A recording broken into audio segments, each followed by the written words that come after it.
भाई देखिए, जो लोग इस बात का हो हल्ला मचाते हैं कि बिहार को विशेष राज्य का दर्जा नहीं मिला, विशेष राज्य का दर्जा नहीं मिला, ये वही विपक्ष के लोग हैं जिनके पास ये जानकारी का अभाव है कि इन्हीं की सरकार में, यूपीए की सरकार में मनमोहन सिंह जी के दौरान ही नीति आयोग में इस तरीके के प्रावधान किए गए थे जिसके बाद किसी भी राज्य को विशेष राज्य का दर्जा मिलना लगभग नामुमकिन के करीब हो गया था। बहरहाल हम लोग की मांग रही थी कि जब तक विशेष राज्य के दर्जे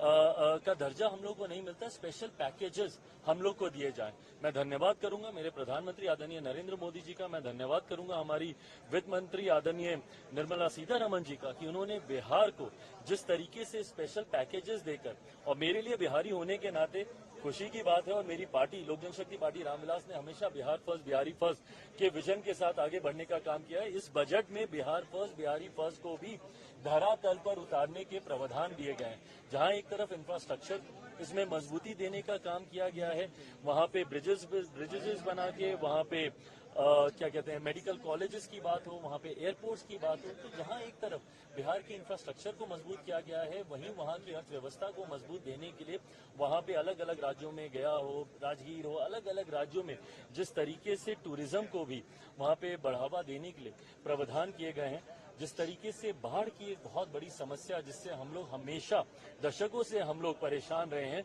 उसके भी समाधान का जिक्र इस बजट में किया गया है। तो मैं मानता हूं बिहारियों के लिए ये बहुत खुशी की बात है और पूरी बिहार की जनता प्रधानमंत्री जी का धन्यवाद करेगी। बट ओवरऑल भी अगर इस बजट को देखा जाए तो पूरी तरीके से समावेशी बजट है। पिछले 10 सालों में भारत की अर्थव्यवस्था, एक मजबूत अर्थव्यवस्था का लाभ हमारे समाज के हर वर्ग को मिले, युवाओं को मिले, महिलाओं को मिले, किसानों को मिले, मध्य वर्ग के लोगों को मिले, इस बात का ध्यान भी इस बजट में रखा गया है। मैं मानता हूं कि एक बजट, ऐसा बजट जो युवाओं से जुड़ी सबसे बड़ी समस्या बेरोजगारी का भी जिक्र करता है, एमएसएमई सेक्टर को जिस तरीके से मजबूती देने की बात की गई है, इसमें एमएसएमई सेक्टर एक रीढ़ की हड्डी है हमारे देश की अर्थव्यवस्था को लेकर। तो मैं मानता हूं कि विकसित भारत के निर्माण में ये एक मजबूत नींव की तरह इस बजट को देखा जा सकता है। सवाल कि आप कह रहे हैं समावेशी बजट है, सारे सांसद जो निकले विपक्ष के वो तो कह रहे हैं आंध्रा बिहार का बजट है, ये सरकार बचाने वाला बजट है। इन लोगों को अगर अपने राज्य में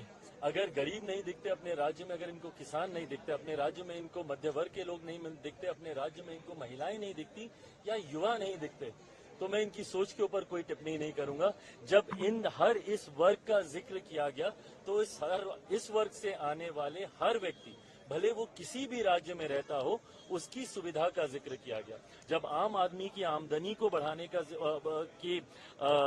बचाव को, जो वो बचत करता है, उसको बढ़ाने का जिक्र किया, तो ये हर राज्य के व्यक्ति का जिक्र किया गया। पर अगर इसमें उनको उनके राज्य का जिक्र नहीं दिखता तो ये उनकी सोच